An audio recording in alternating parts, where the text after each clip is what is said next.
Fatamu ani ndaw nama biran barbaadu nama jarjare itti gaafatamummaa fudhatee asoo nuti iyyinu hin galchina asoo jennu nu booda fudhani kaargoo keessanii warra galchisaniitu itti gaafatamu. Munir guddataaf Munir guddataaf Munir gaafa ijoollee tuulamaa sana haasofnu reeffaaf garnee nuun hin jenne aggadamee jira reeffi hin jenne. Aggataa jennaani okkee jaaniiti walii galle maaliif nu booda galchan? Asom baramari Turre akan takka bushani guyyaa lama fatti reeffa gashan. Barsi hime bar warra reefka galcheetiin rakkoo qaba isaanii isaan gaafannaan wal gaafannaan jeebar. Yaa deebisee akka Itoophiyaatti illee maramne dargaggeessa lamatu ani yeroo samaanii sinjeesiifan oduun guddatinaati reefki aggatamu yeroo dhibbata kusin hin jenne. Ishi jedhanii maatollee tuulamaa caalattee tuulama caalattaan ijoollee gandaa caalattaan. Terminology medicalatiin namni of ajjeese maal jedhamaan jedhu Dr. Nuraddiin nu adeemsan. Duraan dursee hundi keenya yoo dandeenye akka obboleessatti wanni isin gaafadhu dhugaa sana haa dubbannu obboleeyyan kiyya. Waa cover godhu haa dhiisnu. Because namni tokko of Ajjesee without no reason of in Ajjesu. It has to be a reason. Reason ajirachu dura kanan dura. Ishi dhukkubaa mentally ishi dhukkuba qabdi. Mental sammuu dhukkuba qabaadde mana nama andalaydultu. Dalagaa turte akka gaaritti. So sammuu dhukkubaan qabdu kana nu kuffista. What is the second reason? Maallaqa dalagaan qabdu dalagaa qabdi dalagaa jirti. So financially rakkoon qabdu. Rakkoo tana dubartiin irratti maaliif xiyyeeffata? Maaliif dhiirtiin ufin ajjeesne hoggayyuu? Dubartiin wanni ajjeestuuf walitti hin kijibnu Oromummaa walii qabna. Oromoodha nama kiyya jettee amantee jaalalaan haa ta'uwaan waan ishiin meeqa laffaate oo nyaadhamte yoo ishii itti kijibe yoo manan jaarajee biyyatti wanni sun hin jiraanne it has to be a reason cal jettee of ajjeestee obboleessi kiyya kanaan dura jeesan obboleetiiti akkas ni jetta. Do you say haboo akkana ni jetta haboon tiyya of ajjeestee kuttee injattu so one namatti namar ofi family teetirratti murteessine namarratti murteessi rabbiin si gaafata lammaffaa yoo natural deste kana hunda ilaama maaliif qaban dubbii kana lama kan beekamne dafanii micoota nabiyya galchu maaliif barbaachise maaliif dhoysu barbaachise of yoo ajjeeste Ishiin barbaadee of ajjeeste maaliif kun hundinuu godhame gaafii hedduu jira gaafiin deebifamne. So jarana this is not a natural cause. Beka of deemtee of ajjeesto there is behind so many things jira. Maallaqa nyaadhamtee jira story hedduu jira. Namoonni kana keessas kabee kan ni jira kan himamne. Kana hunda ka fide maali ni beetani tokkoffaa isaaniif dubartiidhaaf namirgi dubbatu hin jiru. Humnan qaban biyya namatti ukkaamamanii jiran Oromummaadhaan immoo dubbii kana Oromoon akkanaan qabdu Oromoon safuu qabdi Oromoo jennee wanni dhoysunu kun gagabbahaa jira ganaa heddummaatee deema. So akka obboleessa keessanitti wanni sun gorsu dubartiin is very hard nin beeka mana namaa hoggaa dalaydu nama dubbistuun qabdu waa xiqqashoodhaan ni sobamta kun hin kijibu hon obboleeyyan qaba ilmoon qaba maaliif yoo ati family wajji namoota wajji haasoytu obboleeyyan yoon qabaanne social media irratti dubartiin hedduu wanni baatuuf maali nama wajji haasoytu hin jirreef familiin hin jiru manarraa baatee jirti mana namaa dalaydi ukkaamamtee jirti saniif so communication waan qabneef nama isitti himee hunda dhugaaseeti so haga dandeessan eega afaan Oromoo miti afaan fedhe haa dubbatu dubbii osoon baasin maallaqa keessanii sun maallaqa bakka ergituu dhabdeeti miti bar nama Oromoo nama kiyya jetteeti dubartii tana garaana nyaatti dhugaan isin inja family dhistee biyya namaa deemtee jireenya kiyyaa fi ka family jijjiira jettee adeemsa isin deemte maayyin isii du'uu qofaa miti wanni garaana nyaatu haqni isii dabamuu isaa.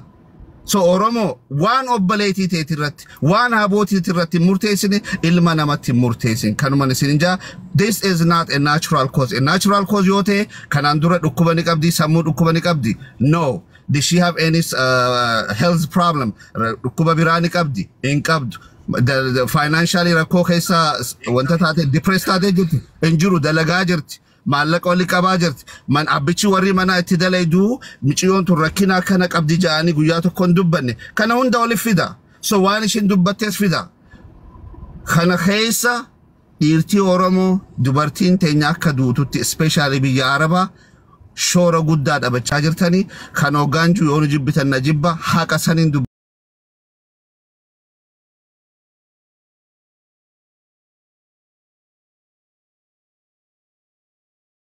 takka takka humnan qabdu wanta taati tokko tokko moo dandeessee kanarraa baati obboleettiin teenya kana duutee jirti obboleettii teenya ciisan dhuwwina duutee jirti awwaalamtee jirti fuula rabbii jirti ciisan dhoowwina dhugaa isis inu kaamsina yoo arra kaamsite boru teeti taate boru obboleettii taate boru haadhatee taatiin jaa galatoma this is not science dan obboleessa kiyya akka gaafatte I'm telling you 100% this is not a natural cause there's one make out idaame walitti dhufe bakka kana gaheen sininja shoora ummata tabatan san itti gaafatamummaa qabani biyya Arabaa namni nun gaafatu namni tokko waa takka nun godhu jaanii waan fedhan yoo godhan fuula rabbii immoo boruu ni dhaabbatan rabbiin isaanin dhiisu nuti yoo nagarre rabbiin ni argaan jaa galatooma.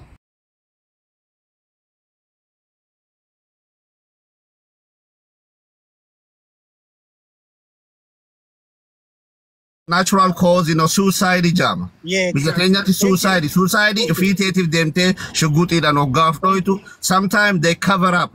Sigale cover up ijachun, yo mchiyon to family on kabani, lamesi dubbatu on kabani, haka isi namni barbadi on jarane. Ati baka sambar baka awal maka isi refki jurusan dem te malaka kanite suicide.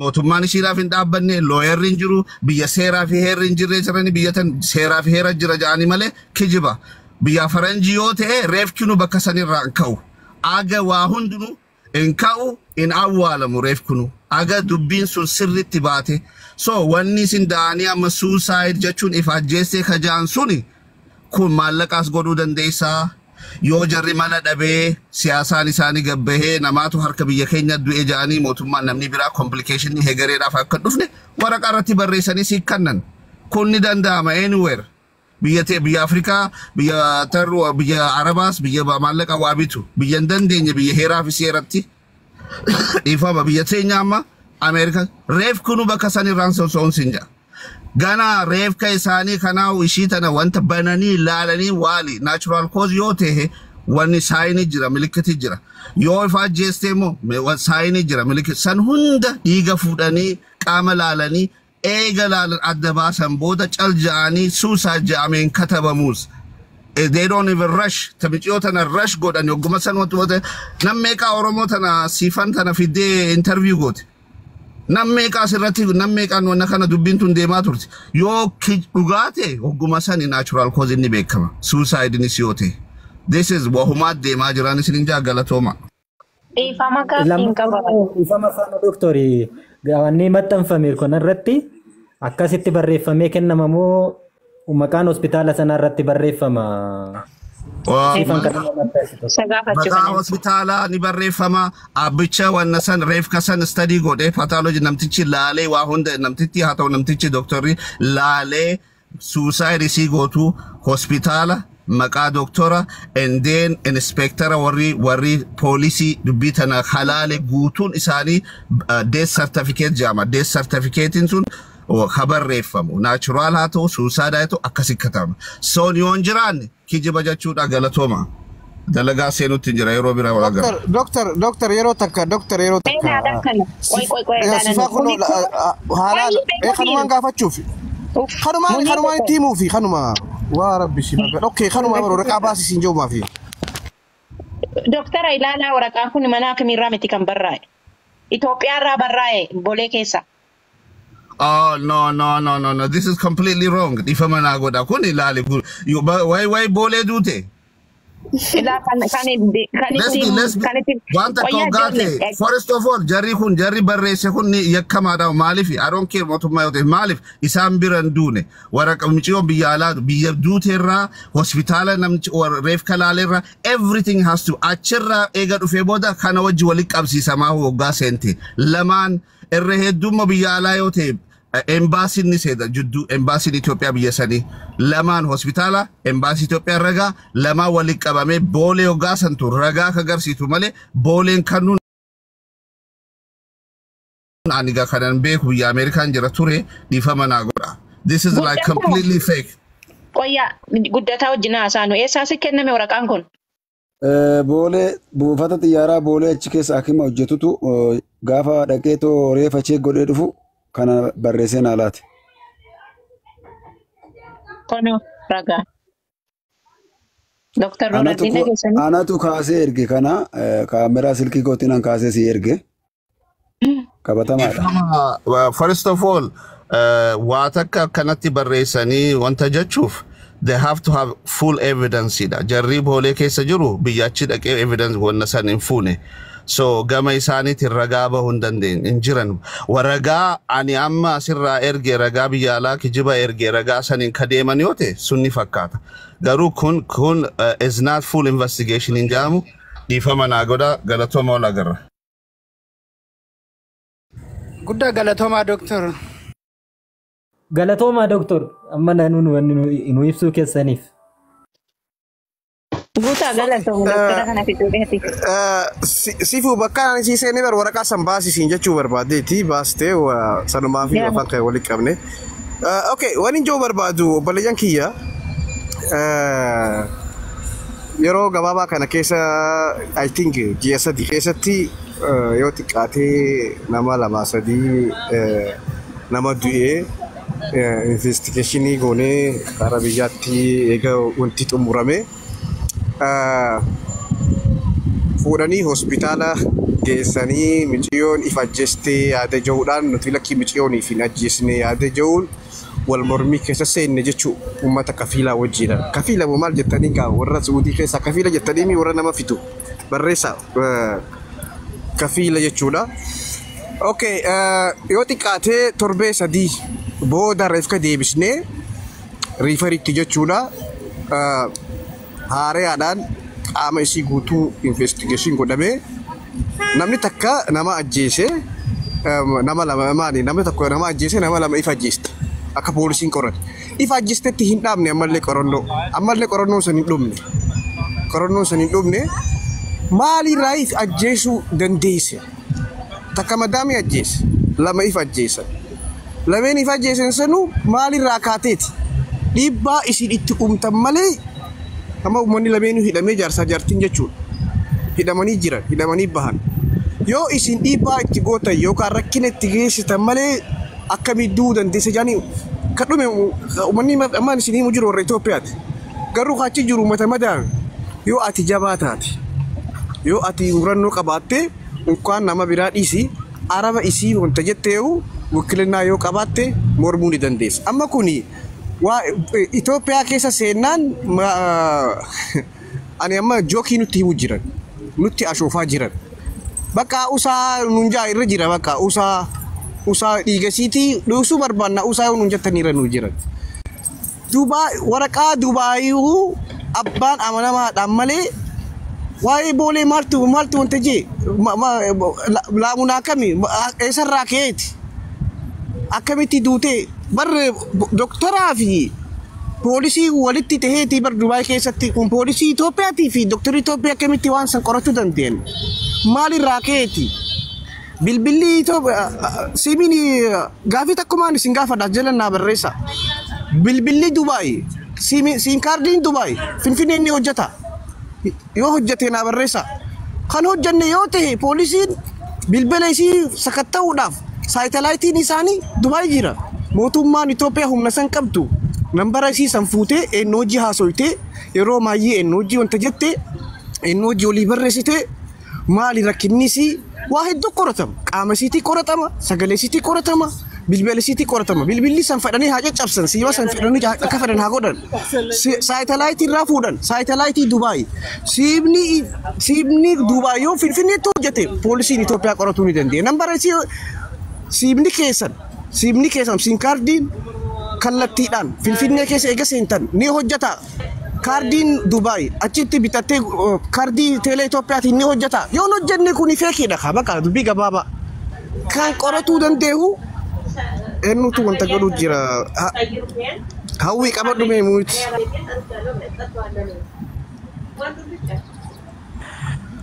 taphatti jirra leengaddaas dhuftee takka manuma kana keessatti jechuu bana Oromoo kudha tokko kajoo san keessatti naaggalchee jettee reefka wukkilinnaa fudhadhee hin sobdii kaanis dhufee naaggalchee wukkilinnaa fudhadhee jira haqa miiciyyooti ummata kana keessa iyyaa jira lallabaa jira ifiif dhufanii asoo nuti yaabne akkana akkasii akkana nuti wanta je'e marree je'e nuti social ati koy gaafiin gaafadhen social media kana gubbarraa harkitee mi eenjeen asoo reefkiin hin bahin asoon quratamne reefkiin bahin asoo jennu ati maaliif wukkilinnaa fudhattee galchitee jenne no haadhaa fi abbaan naa galchii je'e waan hin taane wanni akkanaa kun haadhaa fi abbaa fi obboleessaa amansiisanii jiran garuu haqni siin dhokotu ammallee yoo hudduuba deebine miciyoon asii shiraan biyya tana keessaa baate kanaaf haareedhaan waan haakima keessa jiru ifa nuu ta'uu qaba. Waa hedduudhaan qabamuu dandeenya. Waa hedduudhaan miciyoon last time eenyuji waliin haasawaa turte eenyuji wanta jechuu turte rakkina jiru tokko tokkoon qoratamu. Ka waggaa sadiitu jechuudha. Ka waggaa sadii bilbila namaa hojii haasoo itti as baasan. Kanaaf warri jarjartanii galchitan itti gaafatamu ani ndaam nama biraan barbaadu. Nama jarjaree itti gaafatamummaa fudhatee asoo nuti iyyinuu hin galchina asoo jennu nu booda fudhanii kaargoo keessanii warra galchisaniitu itti gaafatamu. Muniir guddataaf Muniir. Guddataaf Muniir gaafa ijoollee tuulamaa sana haasofnu reeffaaf garnee nuun hin jenne aggadamee jira reeffi hin jenne. Aggataa jennaani okkee jaaniiti walii gallee maaliif nu boodaa galchan? Asoon maramari. Turre akkan takka bushanii guyyaa lamaffaatti reeffa gashan. Barsii meebar warra reefka galcheetiin rakkoo qaba isaan gaafannaan wal gaafannaan jeebar. Yaa deebisee akka Itoophiyaatti illee marammaramne dargaggeessa lamatu. Ani yeroo samaanii sin jeesiifan oduun guddatinaati reefki aggatamu yeroo 100 sin hin jenne. Ishi jedhanii maa ijoollee tuulamaa caalattee naan ijoollee tuulamaa caalattaan ijoollee gandaa.